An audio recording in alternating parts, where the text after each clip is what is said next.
नम्मा चिन्नम whistle. देश में जितनी भी पार्टियां हैं उनके इलेक्शन सिंबल में साउंड नहीं है। बीजेपी के पास कमल का फूल है, कांग्रेस के पास हाथ है, डीएमके का सिंबल राइजिंग सन है, एआईएडीएमके का 2 पत्ती वाला सिंबल है। पहली बार राजनीति में आकर पार्टी बनाने वाले थलापति विजय इस मामले में लकी रहे कि उन्हें जो चाहिए था चुनाव आयोग से वही मिला। विजय फैंस की सीटियों से बड़े स्टार बने तो उन्होंने अपनी पार्टी टीवीके के लिए भी सीटी यानी विसल इलेक्शन सिंबल मांगा था। बहुत सारी राजनीतिक दिक्कतों के बाद भी विजय को चुनाव आयोग ने सीटी सिंबल दे दिया तो विजय और फैंस की सीटियां रुक नहीं रही हैं। चुनाव तक विजय की सीटी तमाम पार्टियों की कानों में जो थी वो चुभ रही थी।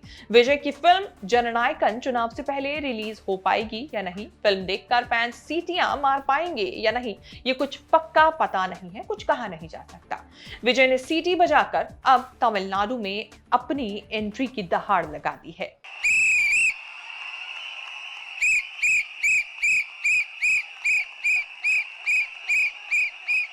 நம்ம சின்னம் உங்கள் சின்னம் நம்மளுடைய வெற்றி சின்னம் விசில் கப்பு முக்கியம் பகிலே।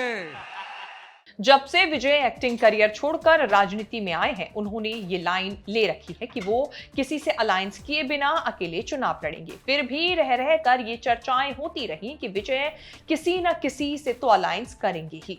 तमिलनाडु कांग्रेस का एक सेक्शन बहुत इंटरेस्ट में है कि डीएमके को छोड़कर विजय के साथ अलायंस करना चाहिए, लेकिन राहुल गांधी ने बैठक में बुलाकर सबको शांत कर दिया कि ऐसा कुछ नहीं होने वाला है। जब से विजय की फिल्म जननायकन सेंसर बोर्ड का सर्टिफिकेट नहीं मिलने से फंसी है तब से ये अटकलें लग रही हैं कि विजय पर अलायंस का प्रेशर बनाने के लिए बीजेपी साजिशें रच रही है। विजय ने पूछा कि क्या ये सब सच है। विजय भी अल्लू अर्जुन की पुष्पा की तरह बोलने लगे कि झुकूंगा नहीं। அதுவும் இந்த படை நம்மளோட இந்த டிவிகே படை நட்பு சக்தி இருந்தாலும் இல்லனாலும்। करूर हादसे के बाद लगभग शांत बैठे विजय ने सीटी सिंबल मिलते ही बड़ा पार्टी कार्यक्रम किया।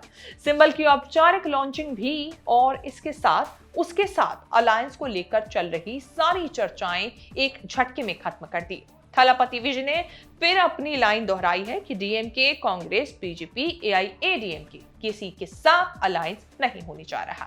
केवल टीवीके में गट्स है डीएमके को हराने का। लड़ाई डीएमके से चुनाव जीतने की है, लेकिन निशाना यह है कि बीजेपी से नहीं डरना है। विजय ने डीएमके, इविल फोर्स और एआईएडीएमके को स्लेव फोर्स करार देते हुए आरोप जड़ दिया कि ये दोनों पार्टियां बीजेपी के सामने झुक चुकी हैं। இந்த தீய சக்தியா இருக்கட்டும், இந்த ஊழல் சக்தியா இருக்கட்டும், ரெண்டு பேரும் தமிழ்நாட்டை ஆண்டவை கூடாது। அப்படிப்பட்ட இந்த கட்சிகளை உண்மையா தில்லா எதிர்க்கிற அந்த கட்ஸும் கெத்தும் நம்ம கிட்ட மட்டும்தான் இருக்கு। विजय को लेकर अब तक सबसे डिफेंसिव स्टैंड एआईएडीएमके ने लिया हुआ था।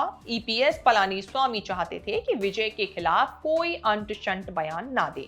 शुरू से चर्चा ये थी कि विजय और एआईएडीएमके का अलायंस हो सकता है। जैसे ही विजय ने किसी से भी अलायंस से मना किया, पलानीस्वामी ने हमले तेज कर दिए।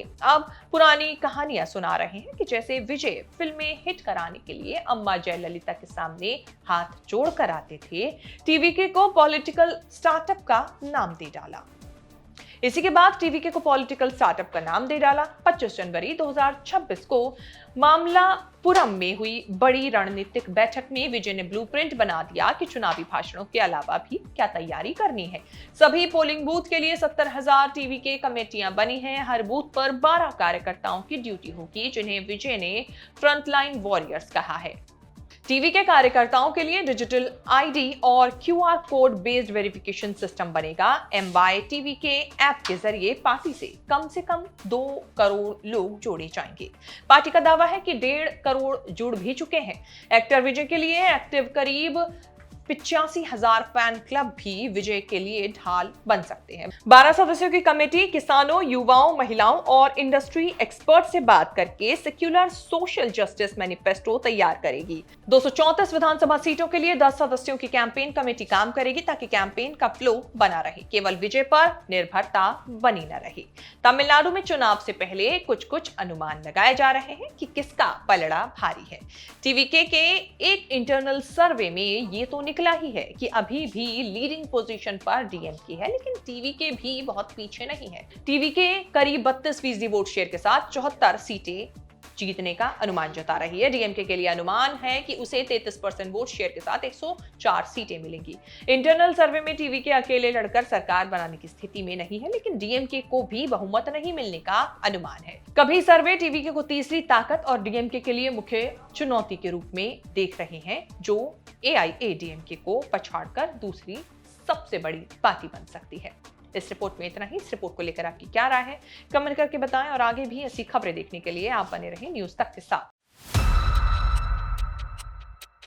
अंग्रेजी बेहतर करने के लिए क्या करना चाहिए? क्या टिप्स हैं, अगर आप 1 2 3 4 5? सबसे पहले आप किसी चीज़ के रिक्वायरमेंट को महसूस करोगे तो उसको बेहतर करोगे। इंग्लिश एक ऐसा सब्जेक्ट है जो आपको सीधा ग्रुप डी की नौकरी से ग्रुप बी की नौकरी में पहुंचा देता है। अब ग्रुप बी की जितनी भी नौकरी है ग्रुप बी की, अगर आप देखोगे तो सब में इंग्लिश बहुत ही ज़्यादा इम्पोर्टेंस रखता है। आप इंग्लिश अगर शुरू करना चाहते हो तो सबसे पहले शॉर्ट स्टोरीज पढ़ो। आप जो डेली यूज़ के जो सेंटेंसेस हैं उनको इंग्लिश में बोलना शुरू करो। आपस में जो फ्रेंड सर्कल है उनके बीच में कि रोज़ हम लोग ज़्यादा से ज़्यादा कोशिश करेंगे इंग्लिश में बात करने की। आप अगर जितने भी सोशल मीडिया है उसमें इंग्लिश में पोस्ट करिए और ऑन कैमरा कोशिश करिए, जब खुद सामने बैठकर अपने आप को रिकॉर्ड करो और कुछ इंग्लिश में रोज़ कम से कम 5 से 10 मिनट बोल के अपने आप को देखो कि हम कैसे लग रहे हैं जब इंग्लिश में बोलते हैं। तो मेरा मानना है कि शुरुआती आप करिए शॉर्ट स्टोरीज से और स्मॉल सेंटेंसेस से। यहाँ से आप धीरे धीरे जब कॉन्फिडेंट होगे तो अपने आप ये लैंग्वेज आएगा, क्योंकि ये लैंग्वेज देखा जाए सही मायने में तो हिंदी से आसान है। मैम, इंग्लिश को लेकर ही और जैसे अच्छी अंग्रेजी बोलने के लिए क्या करना चाहिए?